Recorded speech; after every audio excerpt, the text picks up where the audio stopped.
What's going on, y'all? What it is. So let's go ahead and get down to business, and I want to talk about the situation dealing with Nicki Minaj making an appearance at a Turning Point USA event down in Phoenix, Arizona, I believe. And of course, Charlie Kirk's widow, Erika Kirk, is hosting the event, and Erika and Nicki came out lockstep, hand in hand, and basically Nicki sat down and gave her thoughts about this current administration. And a lot of people that are Nicki fans, they are highly upset that she made this decision to attend this event.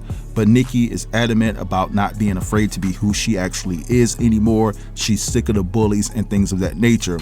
Now, while she's getting all this backlash, a lot of people that are happy that Nicki is stepping out of her comfort zone and standing 10 toes down in what she believes in shouldn't be frowned upon, because when you look at everything in its totality, Beyonce supported Kamala, Megan Thee Stallion supported Kamala, Usher, Cardi B, so forth and so on. So why can't Nicki have that same grace in regards to who she feels like she wants to support? But then you have the critics that are like, yo, problem is that you really want to be a white girl. Now, there are a couple of things that are going viral from the conversation that Nicki had with Erika Kirk at the Turning Point USA event, and I'm going to attempt to play them here for you, so sit tight and I'll be back. And what do you think about for young men? For young men. And for young men, don't be new scum. Yes, see, dear young men, you have amazing role models like our handsome, dashing president.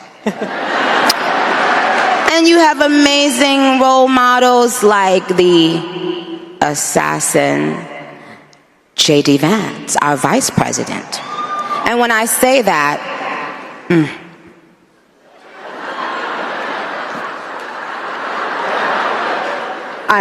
trust me, there's nothing new under the sun that I have not heard, so you're fine. Yes, we did. I love you. I love you.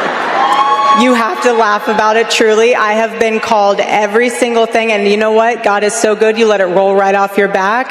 And this is what's so beautiful about this moment, because if the internet wants to clip it, who cares? I love this woman. She's an amazing woman. She has a soul and a heart for the Lord. And words are words, but I know her heart, and it doesn't even matter. And you say what you want to say because I know your heart. And I will not judge that. Sister. Thank you. For boys, be boys. Amen. Be boys. It's okay. Be boys. It's nothing wrong with being a boy. Amen. How about that? Yo, can I get that wall? Can I get that must? Can I get those jeans? Can I get that truck? Can I get that Morgan Wallen on a loop? Can I get ice all around the USA?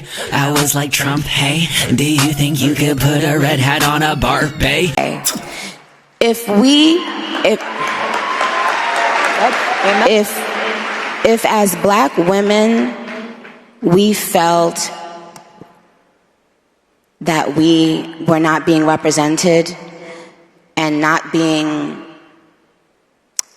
admired for our beauty, if we felt like that as black women, why would we want to do that to other women? Amen. Why would we now need to make other people downplay their beauty so that we can feel, no, that's not how it works. I don't need someone with blonde hair and blue eyes to downplay their beauty because I know my beauty. Do you understand? It doesn't bother me that a woman feels and says that she's beautiful. Amen. Why shouldn't she feel that? Why have we gotten to a point where certain colors or certain kinds of people have to be afraid of loving themselves and loving the way they look? Like, isn't that wild? All right, so we just saw and heard all of that. Now, as it pertains to the first clip, it seems as though that Nicki Minaj had a blunder there by referring to J.D. Vance as an assassin, given the fact that that's how Charlie Kirk passed away and she kind of felt bad for it, and Erika Kirk was laughing, and they both laughed it off, which was weird in a lot of people's eyes. And they're basically saying, yo, Erika should have corrected Nicki from the start, but instead Erika chose to embrace Nicki and just laughed it off and just looked at it as a huge mistake. Now there's other people that are throwing their own conspiracies into play, and they're saying that basically Nicki and Erika were playing in our face while telling us the truth at the same time, as it pertains to how Charlie Kirk may have passed away, as if JD Vance had something to do with it. You know how the conspiracy theories go, right? But that is the overall sentiment about that clip. Also, I would be remiss if I didn't add this. A lot of people are talking about the fact that Nicki had the unmitigated gall to call Donald Trump handsome. So there's a lot of pushback on that actual statement as well. But the second clip, a lot of people are calling Nicki Minaj out of touch with reality when it comes to people with blonde and blue hair feeling good about themselves and talking about it, because they're saying that that's not their overall point or the issue. It's the fact that their skin tone, their features are often celebrated as the top tier features, and black and brown people, we get called bell pepper nose, big lips, and things of that nature. And overall, as a collective, our features are often looked down upon and mocked. Now, the number one response that I've seen to that argument is basically what Nicki Minaj said. They're saying, hey, we're sorry that you guys feel the way that you feel because you've been mocked and talked about for so many years. People have made jokes about your features, but that's your insecurities.